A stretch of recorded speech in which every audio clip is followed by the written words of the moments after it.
கர்த்தருடைய நாமத்துக்கு மகிமை உண்டாவதாக, ஸ்தோத்திரம் உண்டாவதாக. இந்த வாய்ப்புக்காக நான் ஆண்டவருக்கு முதலாவது ஸ்தோத்திரம் செலுத்துகிறேன். அருமையான சபை போதகர் நம்ம எல்லாருக்குமே ஒரு அசைன்மெண்ட், ஒரு நல்ல ஒரு வேத ஆராய்ச்சி தலைப்பை கொடுத்து அதை மையமாக வைத்து தியானிப்பதற்கு நமக்கு ஒரு நல்ல ஒரு பாக்கியத்தை கொடுத்தாங்க. எனக்கு இந்த தலைப்பை கொடுத்தாங்க. பவுல் அப்போஸ்தலர், அவருடைய வாழ்க்கையில் என்ன ராத்திரி அனுபவம், அவருக்கு எப்படிலாம் ராத்திரி அனுபவம் அவருக்கு கிடைத்தது, இரவு நேரத்தில் எப்படியெல்லாம் அவர் ஆண்டவரோடு உறவாடினார், தரிசனம் பெற்றார், ஜெபம் செய்தார், ஊழியம் செய்தார் என்பது குறித்து தியானிப்பதற்காக நல்ல ஒரு பாக்கியத்தை கொடுத்தாங்க. ஆண்டவருக்கு ஸ்தோத்திரம்.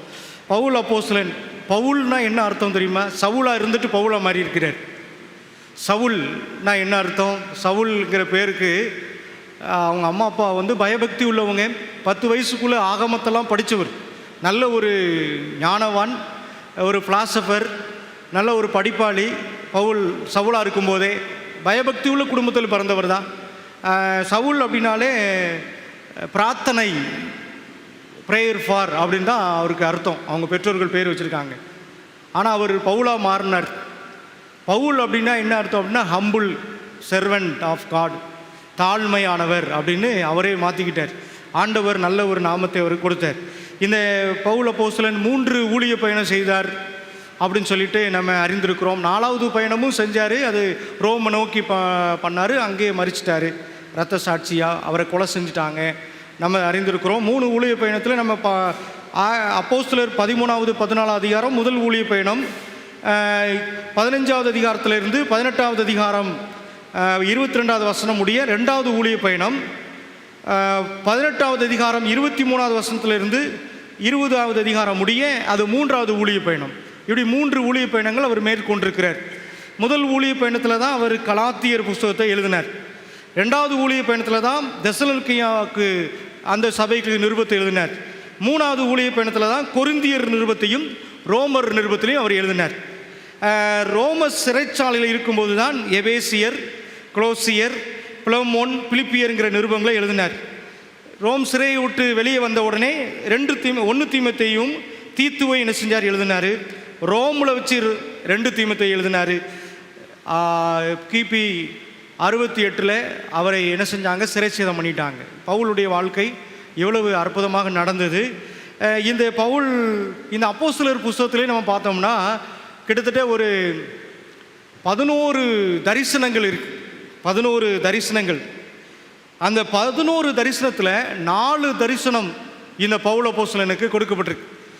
அவருக்கு பெற்றார். அவர் ஆண்டவரை ராத்திரியில் ஆண்டவரை தத்ரூபமாக அவர் என்ன செஞ்சார், பெற்றார். 4 தரிசனத்தை பெற்றார். ராத்திரியில் தான் 3 முறை பயணம் செய்திருக்கிறார். 2 ராத்திரியில் அவர் ஜெயிலில் இருந்திருக்கார். ரோம் சிறையில் இருந்திருக்கிறார், பிலிப்பி பட்டணத்திலே சிறையில் இருந்திருக்கிறார். அதை நம்ம விலாவரியாக நம்ம படிக்க போகிறோம். பிரியமானவர்களே, இந்த வார்த்தைகளை தியானிப்பதற்கு முன்பாக நம்ம கண்களை மூடி ஒரு விசை நம்ம ஆண்டவரை நோக்கி நம்ம ஜெபம் செய்வோம். உம் வசனம் தியானிக்கையில் இதயமதில் ஆறுதலே, காரிருளில் நடக்கையிலே தீபமாக வழி நடத்தும், காரிருளில் நடக்கையிலே தீபமாக வழி நடத்தும், திருக்கரத்தாள் தாங்கி என்னை திரு சித்தம் போல் நடத்திடுமே, குயவன் கையில் களிமண்ணான் அனுதினமும் வணைந்திடுமே, குயவன் கையில் களிமண்ணான் அனுதினமும் வணைந்திடுமே. அப்பா, உமது கரத்திலே களிமண்ணாய் நாங்கள் வந்து நிற்கிறோம் தகப்பனே. உமக்கு ஏற்ற பாத்திரமாக எங்களை வணைந்து கொள்ளும் ஆண்டவரே. உமை பிரதிபலிக்கிற பாத்திரமாக எங்களை வணைந்து கொள்ளும் அப்பா. ஆண்டவரே, இந்த ராத்திரியிலே ஆண்டவரே உமது சமூகத்திலே வந்து, உமது சன்னிதானத்திலே வந்து உமோடு உறவாட நாங்கள் வந்திருக்கிறோம். உமை பாடி துதிப்பதற்காய், அநேகருக்காய் ஜெபிப்பதற்காய், அநேக காரியங்களை கேட்டு உமை மகிமைப்படுத்துவதற்காய் நாங்கள் வந்திருக்கிறோம் ஐயா. இந்த ராத்திரியிலே எங்களுக்கு உன்னதமான அனுபவத்தை தாங்க, உன்னதமான கிருபைகளை தாங்க ஆண்டவரே. உமது பிரசன்னத்தை உணர்ந்த பிள்ளைகளாய் ஆண்டவரே, உமது பலத்தை பெற்ற பிள்ளைகளாய் கடந்து செல்ல உதவி செய்யும் ஆண்டவரே. எங்கள் ஒவ்வொருவரையும் ஆண்டவர் பரிசுத்த ஆவியானவர் அபிஷேகிக்கும்படியாய் கூட ஜெபிக்கிறோம் தகப்பனே. ஆண்டவரே, பவுலுடைய அனுபவத்தை நாங்கள் படிக்கும் பொழுது பரிசுத்த ஆவியானவர் எங்கள் உள்ளத்திலே கொழுந்து விட்டு எரிகிற அனுபவத்தை நீர் கொடுக்கும்படியாய் கூட நாங்கள் ஜெபிக்கிறோம் அப்பா. நீர் ஒருவரே மகிமைப்படும், நீர் ஒருவரே மகிமைப்படும். இயேசுவின் நாமத்திலே ஜெபிக்கிறோம் பிதாவே, ஆமேன், ஆமேன். இந்த பவுல் அப்போஸ்தலன் அவர் வந்து சவுலா இருந்து பவுலா மாறினார். மாறிட்டு அவர் எங்கே போனார் அப்படின்னு சொல்லிட்டு நமக்கு எல்லாருக்குமே வேதத்தில் வந்து மேலோட்டமாக பார்க்கும்போது தெரியாது. ஆனால் 3 வருஷம் அவர் அரேபியா வனாந்திரத்துக்கு போனார். அரேபிய தேசத்திற்கு அவர் போய் அதை குறித்து நம்ம கலாத்திய புஸ்தகத்தில் நீங்கள் 1வது அதிகாரத்திலே 17வது வசனத்தை நீங்கள் வாசிக்கலாம். எடுத்தவங்க வாசிக்கும்படி உங்களை அன்பாய் கேட்டுக்கொள்கிறேன்.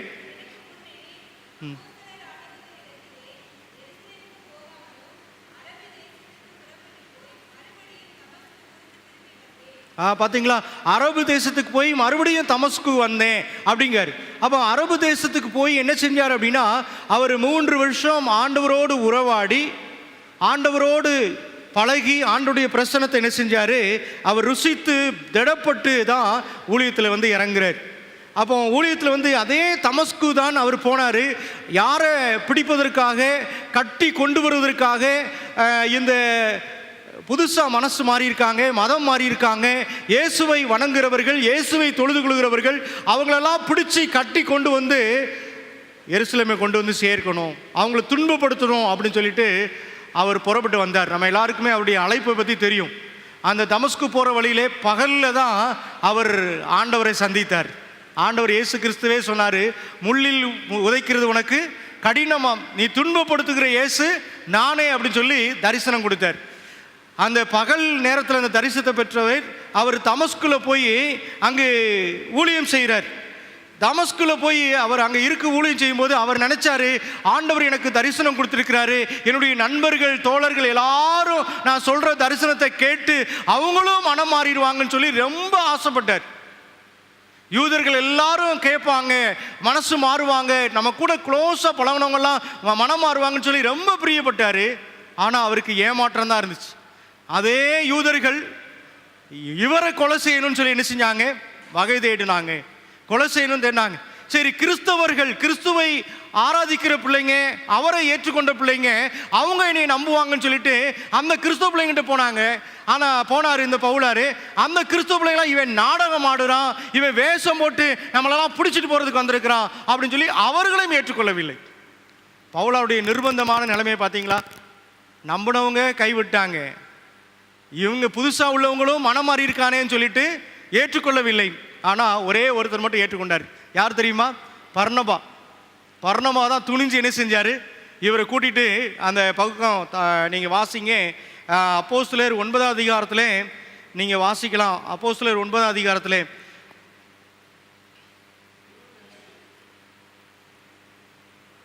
அந்த பர்னபா மட்டும் கூட்டிகிட்டு போனார். அவர் கூட்டிகிட்டு போய் அவர் என்ன செஞ்சார், ஊழியத்தில் அவர் என்ன செஞ்சார், பயன்படுத்தினார் அப்படிங்கிறத நம்ம என்ன செய்கிறோம், இந்த 9வது அதிகாரத்தில் நம்ம வாசிக்க முடியும். 24வது 25வது வசனம் வாசிங்க.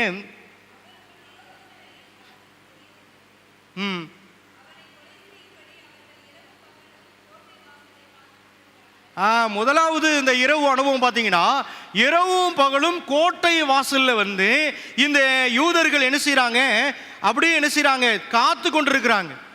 ஏன்னா இவன் வந்து மதம் மாறிட்டான், இவன் வந்து நமக்கு துரோகம் பண்ணிட்டான், என்ன சொல்லிட்டு போனா என்னவா மாறிட்டான் அப்படின்னு சொல்லிட்டு இந்த பவுலை கொலை செய்வதற்காக யூதர்கள் நினைச்சாங்க. எத்தனம் பட்டு அவர்கள் காவல் வைத்து அவன் எப்போ வெளியே வருவான்னு பார்த்துட்டு இருந்தாங்க. நீங்கள் இந்த யூதர்கள் இந்த தமஸ்கு பட்டணம் எப்படி இருந்துச்சு அப்படின்னா பெரிய காம்பவுண்ட். அந்த பட்டணத்தை ஒவ்வொரு பட்டணத்துக்கும் ஒரு காம்பவுண்ட் இருந்துச்சு. அந்த காம்பவுண்டை ஒட்டிலும் என்ன இருந்தது என்றால் வீடுகள் அமைக்கப்பட்டிருந்தது. அந்த காம்பவுண்டை சுற்றிலும் அந்த பக்கத்தில் வீடுகள் இருந்தது. அதனாலே இந்த சீசர்கள் என்ன செஞ்சாங்கன்னா ராத்திரியிலே, நீங்கள் 25வது வசனம் பாருங்க, ராத்திரியிலே அவனை கூட்டிக் கொண்டு போய் ஒரு கூடையிலே வைத்து மதில் வழியாய் இறக்கி விட்டார்கள். அவன் எருசலேமுக்கு வாரான், சீசர் சேர்த்து கொள்ள பார்த்தான். ஆனால் அவர்கள் என்ன செய்யல, சீசன் என்று சொல்லி நம்பவே இல்லை. அடுத்த வசனம் பார்த்தீங்கன்னா, சீசன் என்று நம்பாமல் எல்லாரும் அவனுக்கு பயந்திருந்தார்கள். அப்பொழுது பர்னபா என்ன செய்கிறாரு, அவரை கூட்டிகிட்டு போயிட்டு அந்த இடத்துல தான் ஒரு 3 வருஷம் அந்த எருசலேமுக்கும் தமஸ்குக்கும் இடையில அப்படியே ஊழியம் செய்து கொண்டிருக்கிறார். பிரியமானவர்களே, இந்த முதல் ராத்திரி அனுபவம் அப்படி என்னன்னு கேட்டிங்கன்னா, அவரை கொலை செய்யணும் அப்படின்னு வகை தேடி வரும்போது அந்த சீசர்கள் எல்லாரும் சேர்ந்து கோட்டை வாசல் வழியாக ஒரு கூடையில் இறக்கி விட்டு தப்பிக்க வச்சாங்க. அன்னைக்கு ஒரு மாட்டிக்கிட்டு இருந்தாரோ அன்னைக்கே அவர் மறிச்சு போயிருப்பார். நமக்கு இந்த 14 நிருபங்கள் கிடைச்சிருக்காரு, ஏகப்பட்ட ஊழியங்கள் நடந்திருக்காது. ஆனால் ஆண்டவர் கூட இருந்தார், கூடையிலும் இருந்தார், கூடவும் இருந்தார். அப்படி தானே? ஆண்டவர் கூடையில் இறக்குறாங்க சீசர்கள், அப்போ அவர் கூடையே இருந்து தப்பிக்க செய்தார். அந்த யூதர்கள் கண்ணில் மாட்டாமல் அந்த வீரர்கள் அவங்க எல்லாம் என்ன செஞ்சாங்கன்னா, இவரை கொலை செய்யணும்னு சொல்லிட்டு அவன் ரொம்ப திட்டம் போட்டு ஆலோசனை பண்ணி இருந்தாங்க. அவங்க கண்ணில் மாட்டாமல் அவர் தப்பித்தார். முதலாவது அனுபவம் பார்த்தீங்கன்னா, இந்த அனுபவத்தை நம்ம பார்க்குறோம். இந்த அதே அதிகாரத்தில் பார்த்தீங்கன்னா 2 வருஷம் 3வது வருஷம் தான் கொலை செய்யணும்னு தர்றாங்க. அந்த 2 வருஷம் என்ன ஆணுச்சு அப்படின்னா, அந்த 2 வருஷத்தில் ஒரு ராஜா இருந்தான். நீங்கள் 2 கொரிந்தியர் 11வது அதிகாரத்தில் நீங்கள் 32வது வசனம் வாசிங்க. 32, 33. தமஸ்கு பட்டணத்து அரைத்தா ராஜாவினுடைய சேனை தலைவன் என்னை பிடிக்க வேண்டும் என்று தமஸ்குடைய பட்டணத்தை காவல் வைத்து காத்தான். அப்பொழுது நான் கூடையிலே வைக்கப்பட்டு ஜன்னலிலிருந்து மதில் வழியாய் இறக்கிவிடப்பட்டு அவனுடைய கைக்கு தப்பினேன் அப்படின்னு. இப்போ அந்த சேனை தலைவன் யார் அப்படின்னா, அவன் பேர் அரைத்தா, அரேட்டேஸ் 4, அரேட்டேஸ் 4ஆம் அரைத்தா அப்படிங்கிற அவன் தான் சேனை தலைவனாக இருந்தான். இவன் 2 வருஷம் கோபமாக இருந்தான். பவுலார் மேலே கோபம், பயங்கர கோபம். எப்படியா இவனை கதையை முடிக்கணும் அப்படின்னு சொல்லி கோபமாக இருந்தான். ஏன் அந்த கோபத்தை ஆத்துறதுக்கு யோசிச்சுட்டே இருந்தான். அந்த நேரத்தில் அங்கே திபேரியா, அகஸ்து இவங்க ராயன்கள் என்ன செஞ்சாங்க, ரோம பிரஜையாக ஆண்டாங்க. இவங்க இருக்கும்போது இவனால் செயல்பட முடியல. அந்த திபேரியாங்கிற ஒரு ராஜா AD 37 இறந்து போயிட்டார். இறந்து போன உடனே இவனுக்கு உற்சாகமாயிட்டு, இனிமேல் அவன் இன்னமும் கண்ட்ரோல் பண்ண முடியாதுன்னு சொல்லிட்டு தான் இந்த அரேடஸ் 4 இந்த அரேத்தியாங்கிற இவன் சேனை தலைவர் என்ன செஞ்சானா, அவன் ரொம்ப கொடூரமாக 3வது வருஷத்தில் கொலை செய்யறதுக்கு அவன் காவல் வைத்தான். ஆனால் ஆண்டவர் இந்த பவுலாரை தப்பிக்க செய்தார், ஒரு கூடையில் வைத்து தப்பிக்க செய்தார். அப்படிப்பட்ட ஒரு அனுபவத்தை இந்த பவுலார் வாழ்க்கையில் என்ன செஞ்சார், பெற்றுக்கொண்டார். அப்படிங்கிறத நம்ம என்ன செய்கிறோம் பார்க்குறோம். இந்த பவுல் இந்த அருமையான ஊழியத்தை செய்வதற்காக மனமாறி வந்திருக்கிறார். அவர் தாகத்தோடு ஆண்டவருடைய தரிசனத்தை பெற்று வந்திருக்கிறார். ஆனால் அவருக்கு ஏகப்பட்ட தடைகள் வந்துச்சு, ஏகப்பட்ட எதிர்ப்புகள் வந்துச்சு. அதெல்லாம் அவர் ஜெயிச்சார். இன்னைக்கு பார்த்தீங்களா, நம்ம வாழ்க்கையில் ஊழியம் செய்யணும் அப்படின்னு நினச்சோம்னா ஏகப்பட்ட தடைகள் வரும். நீங்கள் ஜெபிக்கணும்னு நினச்சா தடைகள் வரும். இதெல்லாம் தடையை சாத்தான் கொண்டு வருவான். ஆனால் இந்த அப்போஸ்தலன் ராத்திரியில் அவருக்கு ஆபத்து வந்துச்சு. எல்லாரும் தூங்கிட்டு இருக்காங்க, ஆனால் தூங்காமல் ஒரு குரூப் இவரை கொலை செய்யணும்னு தேடினாங்க. ஆனால் ஆண்டவர் தப்பிக்க வைத்தார்.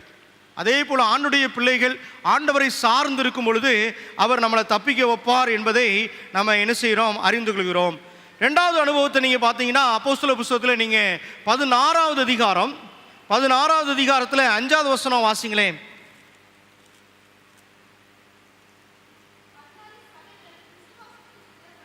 ஸ்திரப்பட்டு நாளுக்கு நாள் பெருகின அவர்கள் பிரிகியாம் கலாத்தியா நாடு கடந்து போன போது ஆசியாவிலே வசனத்தை சொல்லாதபடிக்கு பரிசுத்த ஆவியினாலே தடை பண்ணப்பட்டு மீசியா தேசம் மட்டும் வந்து பித்தினியா நாட்டுக்கு போக பிரயாத்தனம் பண்ணினார்கள். ஆவியானவரோ அவர்களை போக ஒட்டாதிருந்தார். ஏன்னா ஆண்டவர் ஊழிய செய்ததுக்கு இவர் வாஞ்சையாக வந்திருக்கிறாரு. இதுதான் முதலாவது ஊழிய பயணம். முதலாவது ஊழிய பயணத்தில் இவர் அந்த ஏரியாவெல்லாம் சொல்கிறார், இங்கே பேர் நமக்கு கொடுக்கப்பட்டிருக்கு, இந்த பேரெல்லாம் மீசியா தேசம் மட்டும் வந்து பித்தினியா நாட்டுக்கு போக பிரயாத்தனம் பண்ணினார். ஆனால் ஆவியானவரோ தடை பண்ணினார். இவர் ஒரு இடம் நினைக்கிறாரு, ஆனால் ஆண்டவர் வேற இடம் நினைக்கிறார். ஆவியானவர் தடை பண்ணிட்டு ஒரு தரிசனம் தாரார். அதான் ராத்திரியில் ஒரு தரிசனம். அந்த ராத்திரி ரெண்டாவது அனுபவம் என்ன தரிசனம் சொல்லிட்டு நீங்கள் 9வது வசனம் வாசிங்களேன். அங்கே ராத்திரியிலே பவுலுக்கு ஒரு தரிசனம் உண்டாயிற்று. அது என்னவெனில், மக்கெதோனியா தேசத்தான் ஒருவன் வந்து நின்று, நீர் மக்கெதோனியாவுக்கு வந்து எங்களுக்கு உதவி பண்ண வேண்டும் என்று தன்னை வேண்டிக் கொண்டதாக இருந்தது. இந்த ராத்திரியில் முதல் ராத்திரி தப்பிச்சிட்டாரு, கூடையில் வச்சு காப்பாற்றிட்டாங்க. ரெண்டாவது ராத்திரி இந்த ஒரு அனுபவம் பார்த்தீங்கன்னா, மக்கெதோனியா தேசத்தான் வந்து எங்கள் தேசத்துக்கு வந்து எங்களை காப்பாற்றுங்க அப்படிங்க. மக்கெதோனியா தேசம்னா எது அது அப்படின்னா, அதுதான் கிரேக்க தேசம், ஐரோப்பா. அலெக்சாண்டர் த கிரேட் ஆளுகை செய்த இடம், ஆண்ட இடம். இந்த அலெக்சாண்டர் த கிரேட்டு அவங்க அப்பா வேறு பிலிப்பு, நம்ம எல்லாருக்குமே தெரியும், வரலாறுல படிச்சிருக்கோம். அந்த பிலிப்பு பட்டணம் தான் இங்கே இருக்கு. அப்போ மக்கெதோனியா தேசத்தான் ஒருவன் வந்து அப்படியே தரிசனத்தில் வந்து ராத்திரியில் பவுலை கூப்பிட்றாரு, நீ எங்களுக்கு வந்து சத்தியத்தை சொல்லு, எங்கள் தேசத்துக்கு வாங்கன்னு சொல்லி கூப்பிட்றாங்க. இந்த பவுலார் வந்து ஆசைப்பட்டது எங்கே, அந்த மீதியா தேசம், இந்த இடத்துல ஊழியம் செய்யலான்னு சொல்லி வாஞ்சையாக இருந்தார்.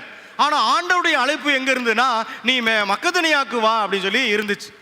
உடனே அவர் கீழ்ப்படிந்து போனார். இன்னைக்கு ஆண்டவர் நமக்கு, நம்ம யோனா கதையில் ஆண்டவர் சொன்ன இடத்துக்கு யோனா போகாமல் என்ன செஞ்சார், தரிசுக்கு போனார். அது ஒரு பெரிய சம்பவத்தை நம்ம படிச்சிருக்கிறோம். ஆண்டவர் ஒரு சித்தம் வச்சிருப்பாரு, அந்த சித்தத்துக்கு நம்ம கீழ்ப்படியாம நமக்கு என்ன விருப்பம் இருக்கோ அதுக்கு கீழ்ப்படிய ஆசைப்படுவோம். ஆனால் இந்த பவுல் அப்போஸ்தலனுக்கு ராத்திரியில் ஆண்டவர் தரிசனம் கொடுத்து நீ போ அப்படின்னு சொல்லி அனுப்புனார். அந்த ஐரோப்பா வந்தது, ஐரோப்பாவே ஆண்டவருக்குள்ள வந்துச்சு. கிபி 70க்குள்ள ஐரோப்பா முழுவதும் பவுலார் என்ன செஞ்சார், சுத்திட்டார். கிபி 70க்குள்ள அநேக சபைகள் ஐரோப்பாவிலே உருவாக்கப்பட்டது. இந்த ஆசியா மைனர்ல இருந்து ஐரோப்பாவுக்கு போறாங்க. யோசிச்சு பாருங்க, ஐரோப்பாவில் நிறைய சபைகள் உருவாக்கப்பட்டது.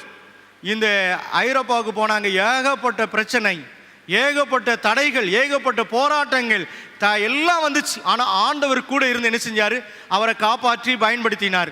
இந்த ஐரோப்பாவிலிருந்து அநேக மிஷினரிகள் கிளம்பினாங்க, மிஷினரிமார்கள் உருவானாங்க. இந்த மிஷினரிமார்கள் வந்து எப்படி வந்தாங்க அப்படின்னா, அவங்க தனிமையாக, உடுக்க உடை இல்லை, உணவு இல்லை, பெரிய கஷ்டங்கள். அந்த கஷ்டத்தின் மத்தியிலையும் ஆண்டவருக்கு மிஷினரிகள் தோன்றினாங்க. ஒரு பவுல் அப்போஸ்தலன் மக்கெதோனியாவுக்கு போனதுனால இந்த ஐரோப்பா கண்டம் என்ன செஞ்சது, மாற்றப்பட்டது. அப்போ பாருங்க, இந்த ரெண்டாவது இரவு அனுபவத்தை நம்ம பார்க்கும்போது இந்த பவுலார் ஒரு பெரிய கண்டத்தையே, ஐரோப்பா கண்டத்தையே கலக்கினார். அங்கேயே ஒரு பெரிய சகாப்தம் என்ன செஞ்சது, நடந்தது. பிரியமானவர்களே, ஆண்டவர் நம்ம எங்கே நடத்துகிறாரோ அங்கே கீழ்ப்படிஞ்சு போனால் ஆண்டவர் வல்லமையாக பயன்படுத்துவார். ஆசீர்வாதத்தின் மேல் ஆசீர்வாதத்தை தருவார். போராட்டம் இருக்கலாம், கவலைகள் இருக்கலாம், கஷ்டங்கள் இருக்கலாம், மேடு பள்ளங்கள் இருக்கலாம், உபத்திரவங்கள் இருக்கலாம். ஆனால் ஆண்டவர் சித்தத்துக்கு கீழ்ப்படிஞ்சு போகும்போது அதில் ஒரு பெரிய ஆசீர்வாதம் இருக்கிறது. நம் மூலமாக அநேகர் பிரயோஜனப்படுவார்கள். ஒருவேளை நமக்கு கஷ்டம் வரலாம், ஆனால் நம்ம மூலமாக பிறருக்கு என்ன செய்யும், ஆசீர்வாதம் கிடைக்கும். இந்த மக்கெதோனியா மக்கள் என்ன செஞ்சாங்க, ஆண்டவராக இயேசு கிறிஸ்துவை ஏற்றுக்கொண்டாங்க. அலெக்சாண்டர் தி கிரேட்டுடைய வம்சம், அந்த பிள்ளைங்க எல்லாரும் என்ன செஞ்சாங்க, ஆண்டவரின் சத்தியத்தை கற்றுக்கொண்டார்கள், ஏற்றுக்கொண்டார்கள், ஆண்டவருக்காக ஊழியம் செய்ய ஆரம்பித்தாங்க. பிரியமானவர்களை, பிலிப்பு பட்டணம், பிலிப்பு அலெக்சாண்டரோட அப்பாவு பேர் பிலிப்பு, அவர் பேர்லேயே தான் அந்த பட்டணம் இருந்துச்சு.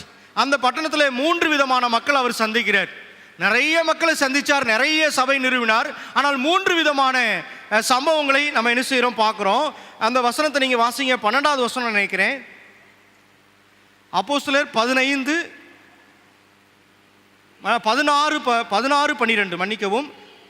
அங்கே இருந்து மக்கெதோனியா தேசத்து நாடுகளில் ஒன்றிற்கு தலைமையானதும் ரோமர் குடியேறினதுமான பிலிப்பு பட்டணத்துக்கு வந்து அந்த பட்டணத்திலே சில நாள் தங்கியிருந்தோம். ஓய்வு நாளிலே நாங்கள் பட்டணத்துக்கு வெளியே போய் ஆற்றின் அருகே வழக்கமாய் ஜெபம் பண்ணுகிற இடத்திலே உட்கார்ந்து அங்கே கூடி வந்த ஸ்திரீகளுக்கு உபதேசித்தோம். அப்பொழுது தியத்திரா ஊராலும் இரத்தாம்பரம் விற்கிறவளும் தேவனை வணங்குறோமாகிய லீதியாள் என்னும் பேருள்ள ஒரு ஸ்திரீ கேட்டுக்கொண்டிருந்தால் பவுல் சொல்லியவைகளை கவனிக்கும்படி கர்த்தர் அவள் இருதயத்தை திறந்தளினார். எங்க ஒரு பெரிய பணக்கார பெண், பணக்காரி, நல்ல ரத்தாம்பரம் விற்கிற பெரிய பணக்கார ஒரு குடும்பத்தை ஆண்டவர் சந்தித்தார். இந்த லீதியாள் அவங்க வீட்டில் தங்கி அந்த பகுதியில் என்ன செஞ்சாங்க? ஊழியம் செய்தாங்க. நாங்கள் அப்படின்னு சொல்றார். அப்போ பவுல் அப்போஸ்தலன் கூட ஒரு குழுவே போனது, ஒரு குரூப் போனது. அதில் யார் இருந்தால்? லூக்காவும் இருந்தார். லூக்கா ஒரு வைத்தியர். இந்த அப்போஸ்தல புத்தகத்தில் எழுதினது யார் தெரியுமா? லூக்கா தான் எழுதினார். லூக்கா தான் தெய்வப்புழுவே அப்படின்னு சொல்லி ஆரம்பித்து எழுதுவார். இவர் ஒரு வைத்தியன். பவுல் அப்போஸ்தலனுக்கு சுகவீனம் வந்தது, சில பிரயாண களைப்புகள், சோர்வுகள் வந்துச்சு. இந்த சுகவீனத்திலலாம் இந்த லூக்கா என்ன செஞ்சார்? மருந்து கொடுத்து உதவி செஞ்சாருன்னு சொல்லி ஒரு கமாண்ட்ரி சொல்லுது. பிரியமானவர்களே, சுகவீனத்தில் சுகமாக கொடுத்து, பலனை கொடுத்து, ஆறுதல் கொடுத்து நிறைய ஊழியக்காரர்கள் ஊழியம் செஞ்சுருக்காங்க. இந்த லூக்காவும் சேர்ந்து நாங்கள் ஒரு டீம் அவங்க போகிறாங்க. அங்கே முதலாவது அவங்க ஒரு பெரிய பணக்கார பெண்ணை சந்திச்சாங்க. ஒரு பெரிய பணக்கார, ரத்தாம்பரம் விற்கிற பணக்கார பெண்மணி. அங்கே ஊழியம் வல்லமையாக ஜெயமாக இருந்தது. அதுக்கப்புறம் அப்படியே நடந்து வந்துக்கிட்டே இருக்கிறாங்க. நீங்கள் வாசிங்க ஒரு 16வது வசனம். நாங்கள் ஜெபம் பண்ணுகிற இடத்துக்கு போகையில் குறி சொல்லுகிற ஆவியை கொண்டிருந்து குறி சொல்லுகிறதுனால் தன் எஜமான்களுக்கு மிகுந்த ஆதாயத்தை உண்டாக்கின ஒரு பெண் எங்களுக்கு எதிர்பட்டாள். யார் அது? குறி சொல்ற பெண். அவளுக்கு வருமானமே இல்லை. அவளை குறித்து வேத விளக்கவுரை சொல்லுது, ஒரு ஏழை பெண்மணி, ஆனால் அவள் அசுத்த ஆவியினாலே நடத்தப்பட்டாள். அவள் எஜமானுக்கு ஆதாயத்தை அவள் கொண்டு வந்தாள். அவ பாருங்க, இந்த குறி சொல்ற இந்த பெண்மணியை பார்த்து அந்த பெண்மணி என்ன சொல்றா படிங்க. அவள் பவுலையும் எங்களையும் பின்தொடர்ந்து வந்து, இந்த மனுஷர் உன்னதமான தேவனுடைய ஊழியக்காரர், ரட்சிப்பின் வழியை நமக்கு அறிவிக்கிறவர்கள் என்று சத்தமிட்டாள். நல்லதானே சொன்னாவா? இந்த வசனம் கேட்டீங்க இல்லையா? அவ என்ன சொல்றா? அந்த அசுத்தாவினால் ஏவப்பட்ட ஒரு பெண்மணி சொல்றாப்ல, என்ன சொல்றாங்க? ரட்சிப்பின் வழியை நமக்கு அறிவிக்கிறவர்கள். அப்போ அவளும் சேர்ந்து நல்லது தானே சொன்னா. ஆனா பவுல் என்ன செஞ்சாரு? அங்க அவளை என்ன செஞ்சாரு?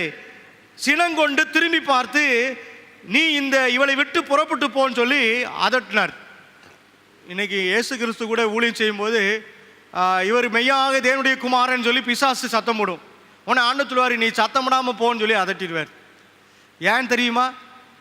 வெளி வேஷம் போடுறது ஆண்டவருக்கு பிடிக்காது. வெளி வேஷம் போடுறது பிடிக்காது. உள்ளே ஒன்று வச்சுட்டு வெளியே ஒன்று சொல்கிறது ஆண்டவருக்கு பிடிக்காது. வெளியே உள்ள பாவங்கள் கிரியைகள் செஞ்சுட்டு வெளியே வந்து ஹalleluya ஸ்தோத்திரம் பிரைஸ் தி லார்ட் ஹalleluya அப்படி சொல்லிட்டு நம்ம எவ்வளோதான் கத்தி ஜெபம் பண்ணாலும் ஆண்டவருக்கு பிடிக்காது. அது பிசாசு ஆவிதான். இந்த பெண்மணிக்கு பிசாசின் ஆவி இருந்ததுனால தான் அவன் மெய்யாகவே இவர் தேவனுடைய பிள்ளைங்க அப்படி சொல்லிட்டு அவ ஊழியத்துக்கு சப்போர்ட் பண்ணுற மாதிரி கத்துனான். ஆனால் ஆண்டு பவுலார் என்ன செஞ்ச? சினங்கொண்டு இவளை விட்டு போ அப்படின்னார். அதனால் கிரியை உள்ள ஊழியம், கிரியை உள்ள விசுவாசம் தான் ஆண்டவருக்கு பிடிக்குங்கிறது பார்க்குறோம். அந்த பெண்மணியையும், ஏழை பெண்மணியும் ஆண்டவர் விடுதலை ஆக்கினார். பவுலை பயன்படுத்தி இந்த ராத்திரியில அவர் தரிசனம் கொடுத்து அந்த தரிசனத்தின்படி ஆண்டவர் என்ன செஞ்சார்? பவுலை பயன்படுத்தி அந்த ஏழை பெண்மணிக்கும் விடுதலை கொடுத்தாப்ப. என்ன ஆயிட்டு? அங்கே பிரச்சனை ஆயிட்டு. பிலிப்பு பட்டணத்தில் பிரச்சனை ஆயிட்டு, பெரிய பிரச்சனை ஆயிட்டு. பிரச்சனை ஆனிச்சு. நீங்கள் வசனத்தை நீங்கள் வாசிக்கலாம். அந்த எஜமான் என்ன செய்கிறான்? நமக்கு வருமானம் போயிட்டு அப்படின்னு சொல்லிட்டு அவன் அதிகாரிகிட்ட கம்ப்ளைண்ட் பண்ணி, அதிகாரிகள் எல்லாரும் பவுலையும் அவன் கூட இருந்த சீலாவையும் பிடிச்சி என்ன செய்கிறாங்க? அநேக அடிகள் அடித்து சிறைச்சாலையில் வைத்து அவர்களை பத்திரமாய் காக்கும்படி சிறைச்சாலைக்காரனுக்கு கட்டளையிட்டார்கள். 23வது வசனத்தில் எழுதப்பட்டிருக்கு. அப்போ பாருங்க, சிறைச்சாலையில் போய் போட்டாங்க. சிறைச்சாலையில் எப்படி இருந்தாங்க அவங்க? 25வது வசனம் வாசிங்க. ஆமாம், 24வது வசனம் மன்னிக்கவும். அவன் இப்படிப்பட்ட கட்டளையை பெற்று அவர்களை உட்காவல் அறையிலே அடைத்து,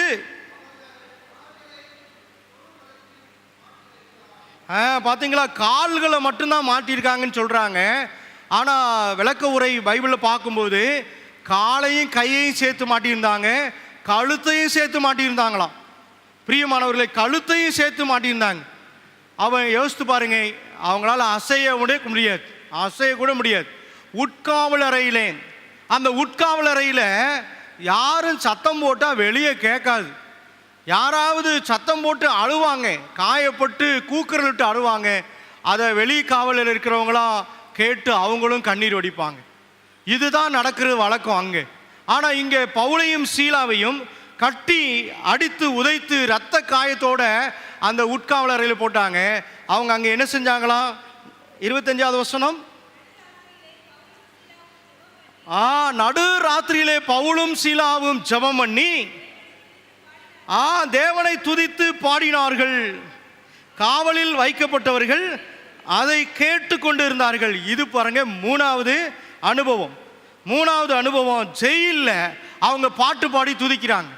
ராத்திரியில், நடுராத்திரியா வரப்போகுதுன்னா இப்போ 12 மணி ஆக போதோ, அப்போ இதான் நடுராத்திரியா?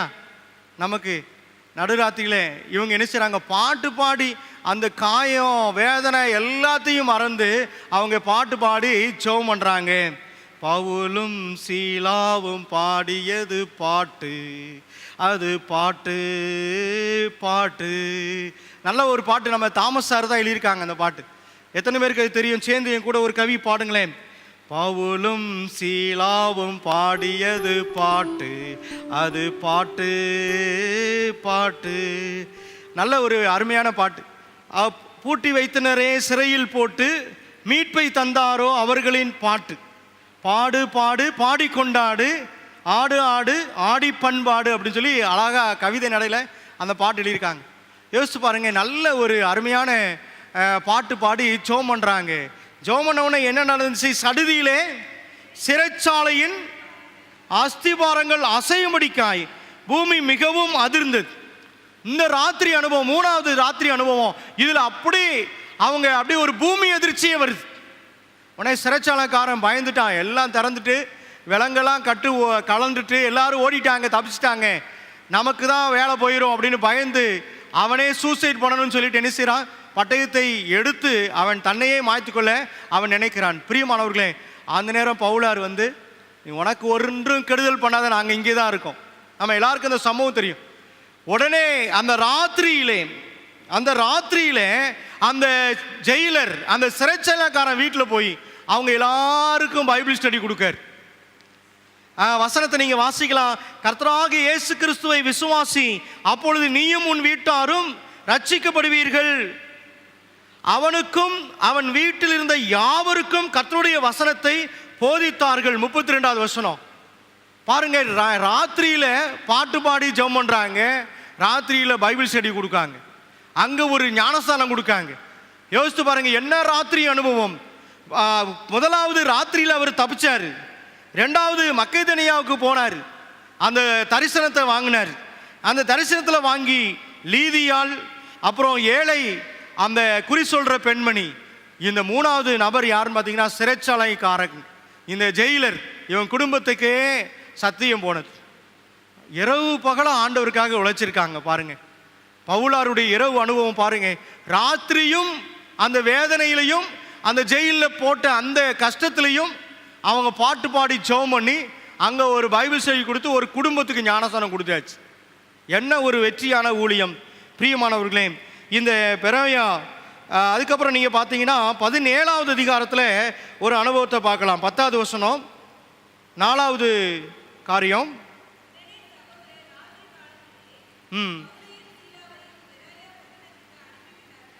பார்த்தீங்களா, அவர் அனுப்பிவிட்டார்கள். அவர்கள் அங்கே வந்து யூதருடைய ஜெப ஆலயத்துக்கு போனார்கள். அப்போ பாருங்க, ராத்திரியில் பெரோயா பட்டணத்துக்கு போகிறாங்க. நமக்கு இந்த பெரோயா பட்டணத்தை பற்றி தெரியும். தெசலோனிக்கேயில் இருக்கிறவங்களை காட்டிலும் மனவாஞ்சையாய் வசனத்தை கேட்டார்கள், நற்குணசாலிகளாக அவர்கள் இருந்தார்கள் அப்படின்னு. ராத்திரியில் பயணப்பட்டு அந்த கிராமத்துக்கு போய் அந்த மக்களுக்கு ஆண்டவருடைய வசனத்தெல்லாம் சொல்லி அவர்களை எப்படி மாற்றிட்டாங்க? நற்குணசாலியாக மாற்றிட்டாங்க. இந்த பவுலாவுடைய ராத்திரி அனுபவம்.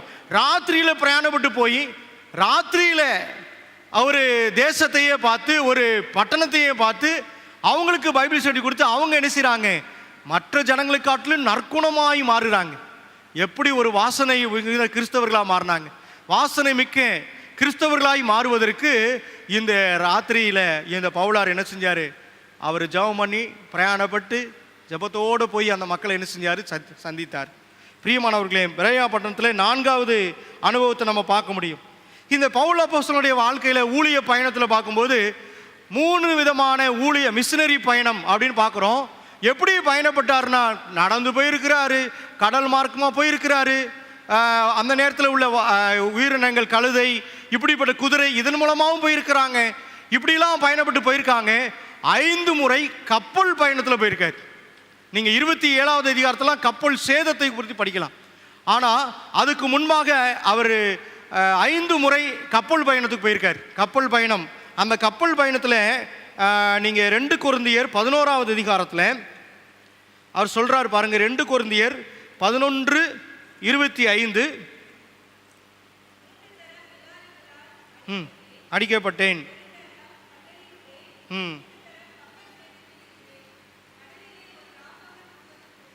பார்த்தீங்களா, 3 தரம் கப்பல் சேர்த்துருந்தாங்க. கடைசி 27வது அதிகாரத்தில் அதான் கடைசி பயணம். அந்த கப்பல் பயணம் கடைசி பயணம். அதில் 14 ராத்திரி இருந்திருக்கார். 14 ராத்திரி இருந்திருக்காரு. இந்த கொரிந்தில் சொல்லும்போது 11வது அதிகாரத்தில் 25வது வசனத்தில் வாசிக்கும்போது, ஒரு ராப்பகல் முழுவதும் நான் கப்பல் சேதத்தில் என்ன செஞ்சேன், மாட்டியிருந்தேன் அப்படிங்கார். அப்போ பாருங்க, கப்பல் சேதம்னா சாதாரணமான சேதம் கிடையாது. அவங்க தப்பிப்போமோங்கிற ஒரு நம்பிக்கையே இல்லாமல் அந்த கடல் காற்று, யாராவது கப்பலில் போனவங்க அனுபவம் இருக்கலாம், அந்த மீன் பிடிக்கிற அந்த படகு, இந்த போட்டில் போகிற அனுபவம் இருந்தால் கொஞ்சம் அந்த அனுபவம் திகிலான அனுபவமாக இருக்கும். அங்கே பெரிய தாளை, அப்போது அந்த சைடு பெரிய தாளையில் நம்ம சர்ச் இருக்குது. அந்த சர்ச்சில் நம்ம மீனவ விசுவாச பிள்ளைங்க இருக்காங்க. அவங்கள சந்திச்சுட்டு நாங்கள் ஒரு நாள் அவங்க போட்டில் போகணுன்னு சொல்லிட்டு கொஞ்சம் தூரம் போனோம். அந்த ராத்திரி நேரத்தில் போகும்போது என் கூட வந்தவங்களாம் நிறைய பேர் வாமிட் எடுத்தாங்க, காதெல்லாம் அடைச்சிட்டு. அப்போ எல்லோரும் பாட்டு பாடி ஜெபம் பண்ணுவோம் அப்படின்னு பாட்டு பாடுறோம். யாராலையும் என்ன செய்ய முடியல, பாட்டு பாட முடியல. அவ்வளவு ஒரு குளிர்ந்த காற்றுக்கும் அந்த வாமிட் வருது. அப்புறம் அவ்வளோ ரொம்ப பயமாயிட்டு எல்லாருக்கும். அப்புறம் எப்படா சீக்கிரம் போவோம் அப்படின்னு சொல்லிட்டு திருப்பி மீண்டுமா கரைக்கு என்ன செஞ்சோம், வந்தோம். அப்போது நான் யோசித்து பார்த்தேன், பவுலார் 5 முறைக்கு மேற்பட நேரத்தில் போயிருக்கிறார். 3 தரம் கப்பல் சேதத்தில் நான் மாட்டியிருக்கிறேங்கிறார். ஒரு ராத்திரி முழுவதும் நான் என்ன செய்கிறேன், அகப்பட்டிருக்கிறேன் அப்படிங்கிறார். அப்போ பாருங்கள், ஊழியத்துக்காக அவங்க எல்லா சிரமத்தையும் அனுபவிச்சாங்க. இது 5வது ராத்திரி. 5வது ராத்திரியிலே கப்பல் சேதத்தில் என்ன செஞ்சார், அவர் இருந்தார். முதல் சேதம் அதை இன்னும் அப்போஸ்தலரில் நீங்கள் 9வது அதிகாரத்துலேருந்து 19வது அதிகாரம் வர பார்க்கலாம். அவருடைய பிரயாணம் எந்தெந்த ஊருக்கெல்லாம் போனாருன்னு சொல்லி படிக்க முடியும். 5வது பயணம், 5வது ராத்திரி அனுபவம். 5வது ராத்திரி அனுபவம் எங்கன்னு பார்த்தீங்கன்னா, அப்போஸ்தலர் 18வது அதிகாரத்தில் 9வது வசனம் எடுத்தவங்க வாசிங்க. ராத்திரியிலே பவுல் தரிசனமாகி ஆண்டவர் தரிசனம் நீங்கள் அந்த மக்கெதோனியா தேசத்தால் அப்படியே எங்கள் தேசத்துக்கு வாங்கன்னு கூப்பிட்றாப்புல. இப்போ ஆண்டவரே என்ன செய்கிறாரு, பவுலுக்கு தரிசனமாகி என்ன சொல்கிறாரு அப்படின்னா, அந்த வசனத்தை மீண்டும் வாசிங்க. 18:9.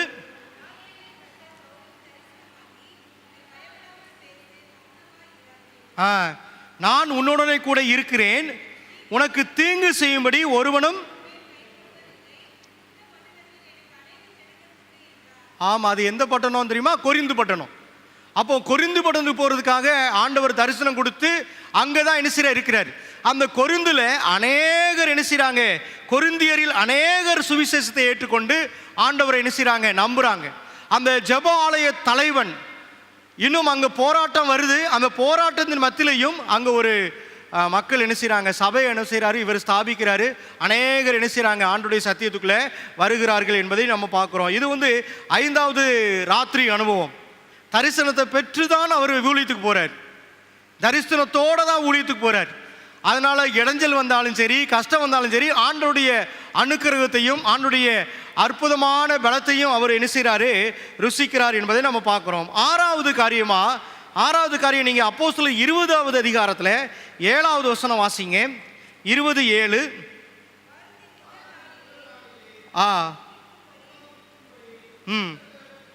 கூடி வந்திருக்கையில் பவுல் மறுநாளிலே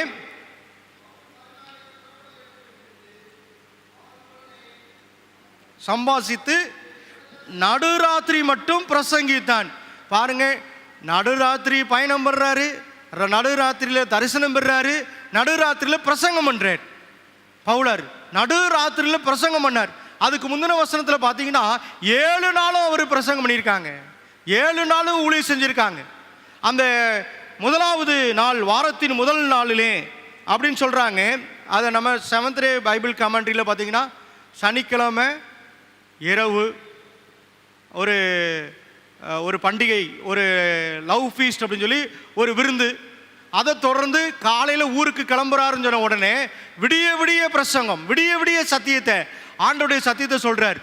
அப்படி இருக்கும்போது என்னென்னாக்கா, அங்கே கூடியிருந்த மேல் வீட்டிலே அநேக விளக்குகள் வைத்திருந்தது. அப்பொழுது ஐத்திகு என்னும் பெயர் கொண்ட ஒரு வாலிபன் ஜன்னலில் உட்கார்ந்திருந்து பவுல் நெடுநேரம் பிரசங்கம் பண்ணி கொண்டிருக்கையில் மிகுந்த தூக்கமடைந்து நித்திரை மயக்கத்தினால் சாய்ந்து 3ஆம் மெத்திலிருந்து கீழே விழுந்து மரித்தவனாய் எடுக்கப்பட்டான். இங்கே பாருங்க, தூங்கிட்டார். பாஸ்டர் சொன்னார் ஏற்கனவே தூங்குனா 100 ரூபா அப்படின்னு. இங்கே ஐத்திகு என்ன செஞ்சார், ஐத்திகுனாலே அந்த கிரேக்க பேருக்கு பேரே என்னன்னா லக்கி பர்சன் தான் அர்த்தமா. லக்கி பர்சன், ஃபெலிக்ஸ் அப்படிங்கிற அர்த்தம். ஐத்திகு உண்மையிலே லக்கி பர்சன் தான். ஏன்னா செத்துட்டான்னு விழுந்துட்டான். 3வது மாடியிலிருந்து கீழே வந்து அந்த ரொம்ப சூடாக இருக்கும் அப்படின்னு சொல்லிட்டு மேலே என்ன செய்கிறாங்க, அந்த 3வது மாடியிலேருந்து பிரசங்கம் நடக்கு. 2 விதமான பண்டிகை, சாப்பாடோட பண்டிகை. சாப்பிட்டு முடிச்சுட்டு பிரசங்கத்தை, ஏன்னா மறுநாள் அவர் ஊருக்கு கிளம்புறாரு, அடுத்து எப்போ வராருன்னு தெரியாது பவுல் அப்போஸ்தலன். அதனால பிரசங்கத்தை எல்லாரும் கேட்டுட்டு இருக்காங்க, ஆர்வமாக கேட்டுட்டு இருக்காங்க. அந்த பட்டணத்தில் அங்கே இருக்கிற மக்களில் வந்து எல்லாருமே, அது என்ன பட்டணம் அப்படின்னா துரோவா பட்டணம். அந்த துரோவா பட்டணம் தான் நிறைய மக்கள், உழைப்பாளிகள், அவங்க நல்லா உழைச்சி களைச்சி போய் வந்திருக்காங்க. நீங்கள் களைப்பாக இருக்கிறவங்க அப்படியே உட்காந்து ஃபேன் கடியில் உட்கார்ந்தவொடனே அப்படியே அழகாக தூக்கம் வந்துடும். பகல் ஃபுல்லாக வேலை செஞ்சு, இந்த ஐத்திகம் வந்து நல்லா வேலை செஞ்சுட்டு வந்திருக்காரு. ரொம்ப வெக்கையாக இருக்குன்னு ஜன்னல் ஓரமாக உட்காந்துட்டார், கொஞ்சம் காற்று வரட்டுமேன்னு. அப்போது அந்த 3 மாடி கட்டடத்தில் ஜன்னல் மரப்பலகையினால் செய்யப்பட்டதான், மரப்பலகையினால் செய்யப்பட்ட ஜன்னல். அப்படியே சாஞ்சிட்டாரு, பொத்துரு விழுந்துட்டார். 3வது மாடியிலேருந்து ஒரு ஆள் விழுந்தா என்ன ஆகும் யோசித்து பாருங்க. மரித்தவனாய் எடுக்கப்பட்டான்னு வசனம் சொல்லுது. உடனே பவுலார் ஓடி இறங்கி போய் அவர் தொட்டு ஜெபம் பண்ணி அவருக்குள்ளே உயிர் இருக்குன்னு சொல்லிட்டு என்ன செஞ்சார், எழுப்பி விட்டார். ஐத்திகுனாலே லக்கி பர்சன். திருப்பியும் உயிர் என்ன செஞ்சது, வந்தது அவர் வாழ்க்கையில். இது ராத்திரி சம்பவம். ராத்திரியில் ஆண்டவர் இந்த பவுலாரை பயன்படுத்தி துரோவா பட்டணத்தில் ஒரு உயிர்த்தெழுதலை கொடுத்தார். அதிர்ஷ்டசாலியை என்ன செஞ்சார், எழுப்பி விட்டார். பாருங்க, இது 6வது அனுபவம், பவுலாருடைய 6வது அனுபவம். அவர் வந்து உயிரோடு என்ன செஞ்சார், எழுப்பினார். பாருங்க, பிரயாணமும் ராத்திரியில் பண்ணுறார், பிரசங்கமும் ராத்திரியில் பண்ணுறார். அதுக்கடுத்து 7வது அனுபவம் நீங்கள் பார்த்தீங்கன்னா 23வது அதிகாரத்தில் 11வது வசனம், 23:11.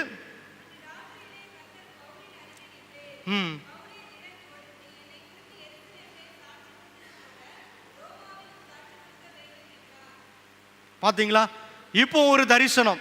இப்படி பார்த்தீங்கன்னா 3 விதமான பயணங்கள் ஏற்படுத்துகிறாரு. 4 விதமான தரிசனம் அவருக்கு கிடைக்கும். இந்த தரிசனத்தில் நீ ரோமாபுரிக்கு போகணும் அப்படிங்கார். நீ எப்படி அங்கே சாட்சி கொடுத்தியோ எருசலேமில், அதே போல் ரோமாபுரிக்கு போகணும் அப்படிங்கார். ரோமாபுரிக்கு போகிறார். ரோமாபுரிக்கு போகும்போது அங்கே இவரை கொலை செய்யணுன்ட்டு அங்கே பெரிய யூதர்கள் கூட்டமே ஸ்ட்ரைக் பண்ணுறாங்க, சாப்பிடாமல் கொள்ளாமல். உண்ணாவிரதம் இருந்து பவுலாரை நாங்கள் கொல்லாமல் விட மாட்டோம், உண்ணாவிரதம் இருந்து. யோசித்து பாருங்கள் எவ்வளோ பெரிய எதிர்ப்பு. ஆண்டுடைய தரிசனத்தை பெற்று ஆண்டவருக்காகவே சாட்சியாக இருக்கிற இந்த மனுஷனுக்கு இவ்வளவு பாடா. யோசித்து பாருங்க, எல்லாருமே யூதர்கள் ஒரு சில குறிப்பு என்ன செய்கிறாங்க, உண்ணாவிரதம் இருந்து இவன் இந்த பக்கமாக தான் வெளியே வருவான், இவனை என்ன செஞ்சிடணும், நம்ம பாசையில் போட்டு தள்ளிடணும். நம்ம பாசையில் சொல்லணும்னா இந்த வழியாக தான் வருவான், இவனை கொன்று போட்டிருந்தோம் அப்படின்னு சொல்லிட்டு எதிர்பார்த்துருந்தாங்க. இந்த சங்கதியை வந்து பவுலினுடைய சகோதரியின் மருமகன் கேட்டுட்டு போய் பவுலார்ட்ட போய் சொல்கிறார். பவுலார் என்ன செஞ்சார்? நூற்றுக்கு அதிபதிகிட்ட காமிச்சு கொடுத்தாரு, நீ அங்கே போய் சொல்லுன்னு. அங்கே ராத்திரியில் போய் தான் சொல்கிறான் இந்த பையன். அது ஒரு வசனம் இருக்குது, 23ஆம் அதிகாரம் 16வது வசனம் வாசிங்க.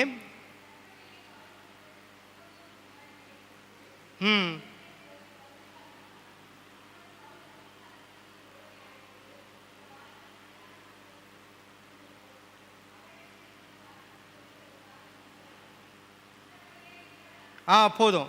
பார்த்தீங்களா, ராத்திரியில் ஒரு சம்பவம் நடக்க போதுன்னு தெரிஞ்ச உடனே இந்த சிறு பையன், இந்த வாலிய பையன், இவன் வந்து கிறிஸ்தவனே கிடையாதான். இவன் வந்து ஆண்டவரை நம்பாத பையனை கூட ஆண்டவர் பயன்படுத்தினார்.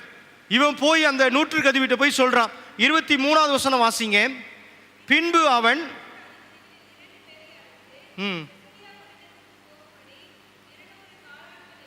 200 காலாட்களையும் 70 குதிரை வீரரையும் 200 ஈட்டிக்காரரையும் ராத்திரியிலே 3ஆம் மணி வேளையிலே ஆயத்தம் பண்ணுங்கள் என்று பவுலை ஏற்றி என்ன செய்கிறாங்க, அங்கே பெலிஸுக்கு முன்னாடி நிற்பதற்காக என்ன செய்கிறாங்க, அனுப்புகிறாங்க. ஒரு தேசாதிபதிக்கு முன்பாக போய் நியாய விசாரணைக்கு போகணும் இவர்.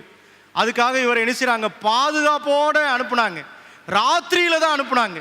ராத்திரி அனுபவம் பவுலாருக்கு, ராத்திரி அனுபவம்.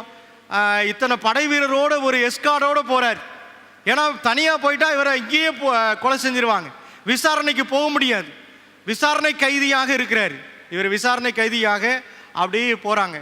யோசிச்சு பாருங்க, ராத்திரி எத்தனாவது மணி வேலையில? 3ஆம் மணி வேலையிலே. 3ஆம் மணி வேலையில எப்போ நினைக்கிங்க? ராத்திரி 9 மணி. அம்மா கரெக்டாக சொல்லிட்டாங்க, 9 மணிலேருந்து 10 மணிக்குள்ளே தான். இந்த நேரத்தில் அவர் பயணப்பட்டு போகிறார். 3ஆம் மணி வேலையிலே நைட்டு அவருடைய பயணம். அங்கு போகிறாங்க. நீங்கள் யோசித்து பாருங்க, நம்ம பவுலார் எவ்வளவு பாடுபட்டிருக்காரு ஊழியத்தில். ராத்திரியில் தூக்கம் இல்லாமல், ராத்திரியில் அவருக்கு ஓய்வெடுக்க முடியாமல், ஒரு நிம்மதியாக இருக்க விடாமல் ஆண்டவருக்காக உழைத்தார். உலக பிரகாரமாக அவர் என்ன செய்யலை, நினைக்கவே இல்லை. இங்கே போனார். நீங்கள் 23ஆம் அதிகாரம் 31வது வசனம் வாசிங்க.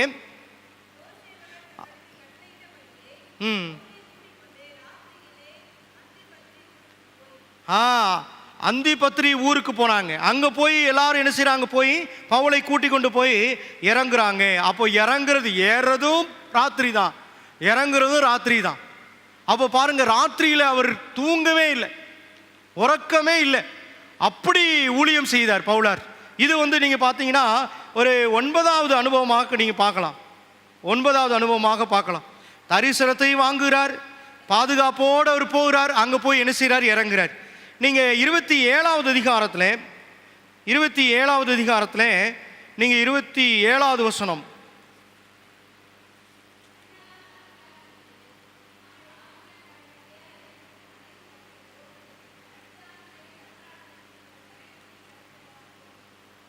இங்கே நீங்கள் இந்த 27வது அதிகாரத்தில் நீங்கள் ஆரம்பத்திலேருந்து படிச்சீங்கன்னா, அவர் இந்த இத்தாலிய தேசத்துக்காக கப்பல் ஏறி போகும்படி இந்த படை வீரரோடு போகிறாங்க.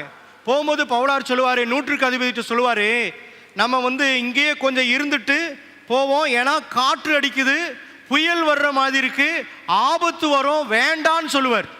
ஆனால் நூற்றுக்கு அதிபதி என்ன செய்வார் தெரியுமா? மாலுமி சொல்ல கேட்பார். மற்றவங்க பேச்சை கேட்டுட்டு பவுலின் எச்சரிப்பை கேட்காம போயிடுவாங்க. போன உடனே என்ன ஆகும் அப்படின்னா, நீங்கள் அந்த அதிகாரத்தில் பார்த்தீங்கன்னா பேனிக்ஸ் அப்படிங்கிற இடத்துல வரும்போது ஒரு பெரிய புயல் வருகிறது. கிரேத்தா தீவுக்கு வரும்போது புயல் வருகிறது. கிளீதோன்கிற ஒரு காற்று, பயங்கரமான ஒரு காற்று மோதி கப்பலில் அவங்க இருக்கிறதெல்லாம் எடுத்து வெளியே கடலில் போட அளவுக்கு ஆயிட்டு. பவுலார் முதலே சொல்லுவார், போக வேண்டாம், கொஞ்சம் வெயிட் பண்ணுன்னு சொல்லுவார். அந்த நூற்றுக்கு அதிபதி சொல் கேட்காம கப்பல் பயணம் தொடரும்.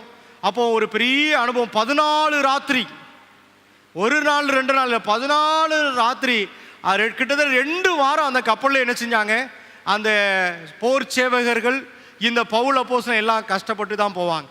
கோதுமையெல்லாம் தூக்கி எரிஞ்சிருவாங்க, தளவாடங்கள்லாம் கட்டி எடுத்துருவாங்க. கிட்டத்தட்ட எத்தனை பேர் இருந்தாங்க அந்த கப்பலில் பார்த்தீங்கன்னா 276 பேர் இருந்தோம் அப்படிங்க. அந்த புயல் காற்று மோதி அவங்க என்ன செய்கிறாங்க, அப்படியே இருக்கிற கட்டையை பிடிச்சி கம்பை பிடிச்சி என்ன செய்கிறாங்க, கரைக்கு வந்து சேர்றாங்க. இந்த நூற்றுக்கு அதிபதி யாராவது தப்பிச்சு போயிட்டு அவனை கொலை செய்யணுன்ட்டு வகை தேடும் போதும் இந்த பவுலார் தான் அவங்கள காப்பாற்றுவார், அப்படி செய்யாதீங்க, அவங்க எப்படியாவது கரைக்கு சேரட்டும் அப்படின்னு சொல்லி அவங்க சாப்பிடாம இருப்பாங்க. இந்த பவுலார் தான் எல்லாரும் சந்தோஷமா இருங்க, ஆண்டவர் வந்து எனக்கு தரிசனம் கொடுத்துருக்கிறார். யாருக்குமே ஆண்டவர் தரிசனம் கொடுப்பார். இந்த ராத்திரியில தான் தரிசனம் கொடுத்து ஒரு சேதமும் வராது, நீங்க எல்லாரும் நீங்க காப்பாற்றப்படுவீங்கன்னு சொல்லி ஆறுதலின் கருவியாக இருந்தார். ஆபத்திலையும் ஆறுதலின் கருவியாக அந்த 14 ராத்திரியும் இவர் என்ன செஞ்சாரு, அந்த 246 பேர் அவங்களுக்கு ஆறுதல் சொல்லிட்டு இருந்தார். பாருங்க, அவருக்கு கஷ்டம்தான், மரண கைதியா போறாரு, விசாரணை கைதியா போறாரு, ரோமர்கள் தலையை வெட்ட போறாங்க.